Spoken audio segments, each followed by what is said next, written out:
With over 100 years experience from an Olympian to an amateur, we're going through the best pieces of running wisdom from the 8 TRC presenters. Show up. If I could give one piece of advice, it would be that 99% of it is just showing up. It's not about a really sexy interval workout or burying yourself on the track day after day. And it's definitely not about marginal gains. There's no point in those if you're not putting in the work in the first place. So that's chasing the latest superfood, trying beetroot juice, going training at altitude. All of those are great, but they only add on a few extra percent if you're already turning up every day and every week to doing the basics right. If you want to get faster, it's about consistency over a long period of time. So you don't need to go to your absolute max all of the time. And actually, when I was running my best, every workout that I did, if I'm talking intervals here, I usually tried to leave it so that I finished thinking I could actually do one more interval here, but I'm not going to do it. And that left me in the right frame of mind to adapt and come back stronger the next day. So you need to be selective about when you are going to go hard. So that might only be once or twice in a sustained training block. That might be a time trial that you've planned or a race that's an interim goal on the way to your main goal. That's when you go all out. But the rest of the time, just show up today, show up tomorrow, show up next week, and then all of a sudden you put in months of hard work, and that's how you get better. Seeing improvements in running is going to take time, which also means that it's going to take consistency. So don't expect to be absolutely brilliant or see really vast improvements straight away. Now, coming back to running as a beginner, for me now, I know that it's going to take time to get back to where I was, but actually like looking back at where I was as a runner before I had a baby to now isn't really helpful. So I think just making sure that you celebrate each of those little milestones along the way and chunk it all up so that you tick off all the milestones, recognise that you are seeing improvements and that it's the consistency and making sure that you are enjoying it as well that basically gives you sort of that delayed gratification. So what I'm really trying to say is just trust that process of those building blocks to see improvements in the future. Accept it will be hard, but understand that doing it will make you a better version of yourself.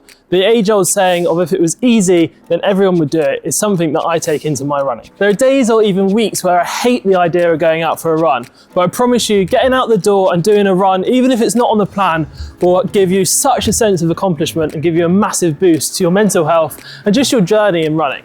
Trust me, I've skipped more runs than I have completed them, and I've never, ever felt good about doing it. So to conclude, accept it will be hard, sometimes it will suck, but look at the bigger picture, open your eyes and get out the door.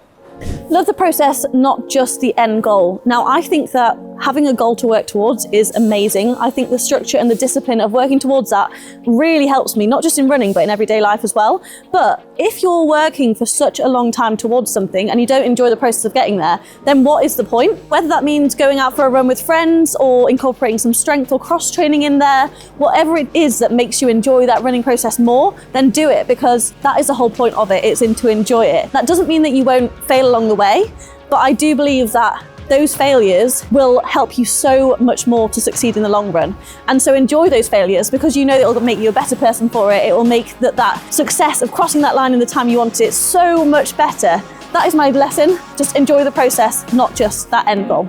Be present before, during and after your runs. Let me explain. Before your run, you want to be present. Don't think about how hard the run is going to be. Don't think about how cold it is outside or how miserable it's going to be when you take the first steps. Think about getting ready, putting your clothes on and just stepping out of that door. And then during your run, whether that's in a race or a training run, be present. If it's a harder run or you're during a race, then run the mile you're in, or focus on your form, your gait, just focus on your breathing, all of the things that bring you into the race, and soak in the environment around you. And whether that's a training run, you can always just enjoy the vibes, be where your feet are and work really, really hard. And then after your run, be present again. Don't compare a race to any other race that you've done. Just appreciate what you put your body through. And if it's just a training run, then just be grateful that you've done something that 99% of the population haven't even thought about doing. You went out, went on a run, and just enjoy it for what it is. Be present. Remember your why. It can be so easy when you are deep in a marathon training block to lose your motivation, lose that ambition to keep running. But if you remember why you started in the first place, that little spark will be what fuels you to get out the door whenever it is really tough. So pause this video right now and try and remember why you started running. Look at some old photos, look at some old notes you might have sent a friend, and there you'll find that sentence, whatever it was that got you out the door in the first place. Write it down, put it somewhere in your house where you're most likely to see it that often. I put it mine right by my desk. It can be so easy to follow the crowd or do what you think will look cool for social media, but if it's not true to your why, you won't actually want to do the training, and getting that consistency will be so tough. So remember your why, follow it, and thank me later. Find yourself a friendly running competitor. This is something that made a huge difference in my running, is finding someone to run with, but also someone to run against. Now, it's not about beating them, but it's about using the faith that you have in their running and applying it to yourself. So Tito, who's holding the camera right now, is this person for me. We're quite similar pace, we match, and we're training for the same things at the same time. So it's really good to be able to go out and do training together, but then also race together as well. And often in the moments in a race or a training session, or even just in the office where I'm doubting myself, I will have so much faith in Tito and he will have so much faith in me. So it's finding that person who is that cheerleader for you, who you might be able to race with in real life or even cheer each other on virtually. The other thing I find myself doing is following people who are kind of 1, 2, 3, 4, 5, 15 minutes faster than me, but actually having someone who is so close gives you that little bit of competitiveness that can really make a difference to your running.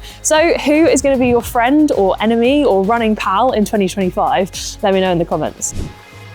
Mine would be to take a holistic approach to running. In that way, I mean see running as an apple. I would split the apple into 3 pieces. So you look down the center, half is your sleep, half's your nutrition, and half's your running. If one of those is out, the whole thing goes a bit, in the words of my nan, skew whiff. It all goes a little bit out. So take that holistic approach, break them all down, and make sure if one rots, it doesn't rot into the other. Get the sleep right, the nutrition right, and then your running will be right too. See running as an apple. So those are our main pieces of advice. Hopefully you can bring some of our experiences and tips into your own running routine. And maybe you could also let us know some of your own tips as well. In the meantime though, check out this video where we take you through what paces you should be running at.